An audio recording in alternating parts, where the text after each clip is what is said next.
تو وہ زندہ ہے، اس میں کوئی جائز شک نہیں ہے، اور ان کی زندگی کی جو ہے وہ تمہیں سمجھ نہیں ہے، وہ الگ بات ہے۔ اسی وجہ سے تو میرے امام اہل سنت امام احمد رضا خان علیہ رحمہ نے فرمایا تو زندہ ہے واللہ، تو زندہ ہے واللہ، میرے چشم عالم سے سوال یہ ہے کہ اگر نبی کریم علیہ الصلوۃ والسلام زندہ ہیں تو پھر تدفین کیوں کی گئی؟ تو سب سے پہلے تو میں نبی کریم علیہ الصلوۃ والسلام اور انبیاء علیہ السلام کی حیات پر کچھ احادیث پیش کرتا ہوں، اور پھر اس کے بعد اس سوال کی طرف آئیں گے۔ تو ابن ماجہ شریف کی حدیث پاک میں ہے، رسول اکرم صلی اللہ علیہ وسلم نے ارشاد فرمایا ان اللہ حرم علی الارض ان تاکل اجساد الانبیاء فنبی اللہ حی و یرزق۔ ارشاد فرمایا اللہ تعالیٰ نے حرام کر دیا ہے زمین پر کہ وہ انبیاء کے جسد کو کھائیں، تو بس اللہ کا نبی زندہ ہے و یرزق، اور اسے رزق بھی عطا کیا جاتا ہے۔ اور دوسری حدیث پاک حضرت انس بن مالک رضی اللہ تعالیٰ عنہ سے روایت ہے، رسول اکرم صلی اللہ علیہ وسلم نے ارشاد فرمایا الانبیاء احیاء فی قبورہم یصلون، ارشاد فرمایا کہ انبیاء اپنی قبروں میں اپنی قبروں میں حیات ہیں اور وہ نماز پڑھتے ہیں۔ تو یہ اور اس کے علاوہ بھی بہت سی احادیث ہیں جن سے یہ بات واضح ہوتی ہے کہ انبیاء علیہ الصلوۃ والسلام اپنی قبروں میں زندہ ہیں۔ اب سوال یہ ہے کہ اگر زندہ ہیں تو پھر تدفین کیوں کی گئی؟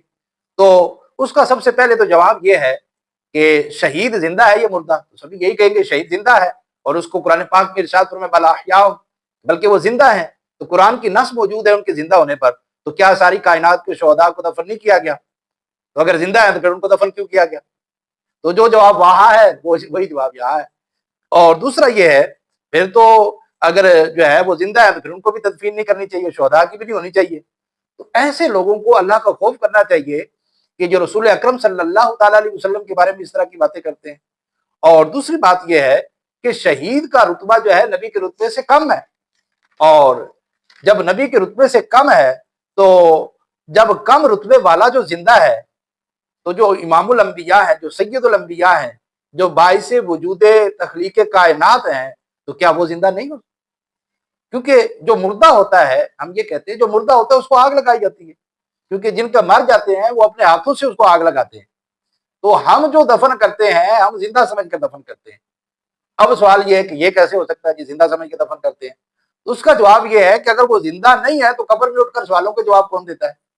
من ربو کا، ما دینو کا، ما کنت تقول فی ھذا الرجل، سوالوں کے جواب کون دیتا ہے؟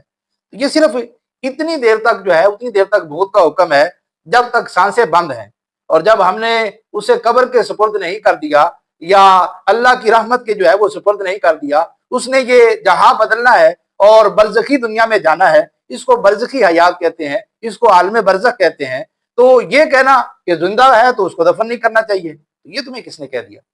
اصل میں ایک بات جو ہے وہ کیونکہ دیہاتی جو لوگ ہیں وہ جلدی سمجھ جائیں گے کہ ہمارے ہاں یہ ایک جب فصلیں جو ہے وہ بوئی جاتی ہیں تو فصلیں کاشت کی جاتی ہے، مثال کے طور پر گندم ہے یا مکئی ہے، تو اس کو کاشت کیا جاتا ہے، پھر اس کے بیج نکالتے ہیں، پھر ان بیجوں کی چھانٹی کرتے ہیں۔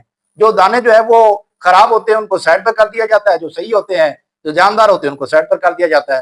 تو اب ان کے حوالے سے جو دانے جو ہے بالکل خراب ہوتے ہیں، سکے سکے ہوتے ہیں، تو اس کو ہماری زبان میں کہتے ہیں یہ دانے مرے مرے ہیں، تو کہتے ہیں کہ مرے مرے نو کی سٹنا تے انہاں جڑا کوئی چیز اس سے جو ہے وہ ان سے نکلے گی۔ تو اب جو کہا جاتا ہے کہ جو اچھے اچھے ہیں، جو چنگے چنگے ہیں، ان کو پھینکو، ان سے جو ہے وہ کچھ نہ کچھ نکلے گا۔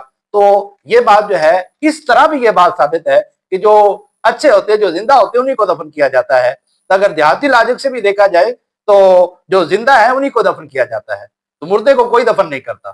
اب یہ کہنا کہ قبر تو پھر جو ہے وہ ہر طرف سے بند ہے تو پھر وہاں کیسے زندہ رہ سکتے ہیں، تو اس کا جواب یہ عام لاجک کے اعتبار سے اگر دیا جائے تو جو انڈے میں جو چوزا نکلتا ہے تو 21 دن کے بعد نکلتا ہے، تو وہ 21 دن کے بعد جب وہ نکلتا ہے تو وہ زندہ نکلتا ہے یا مردہ؟ زندہ نکلتا ہے۔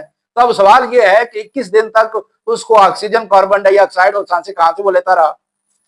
تو وہ اس کو سانسیں آتی رہی، وہ زندہ رہا، تو اس کو رب تبارک و تعالیٰ نے زندہ رکھا۔ تو یہی تو بات ان لوگوں کو سمجھ میں نہیں آتی، تو وہ کیسے زندہ رکھا یہ تو سمجھ نہیں آ رہی۔ تو یہی بات ہے کہ امام الانبیاء نبی پاک علیہ الصلوۃ والسلام جس رب نے اس ایک چوزے کے لیے انتظام کیا زندہ رہنے کا، تو جو امام الانبیاء ہیں، سید الانبیاء ہیں، باعث وجود کائنات ہیں، تو ان کے لیے رب تبارک و تعالیٰ انتظام نہیں کر سکتا؟ تو وہ زندہ ہے، اس میں کوئی جائز شک نہیں ہے، اور ان کی زندگی کی جو ہے وہ تمہیں سمجھ نہیں ہے، وہ الگ بات ہے۔ اسی وجہ سے تو میرے امام اہل سنت امام احمد رضا خان علیہ رحمہ نے فرمایا تو زندہ ہے واللہ، تو زندہ ہے واللہ میرے چشم عالم سے چھپ جانے والے۔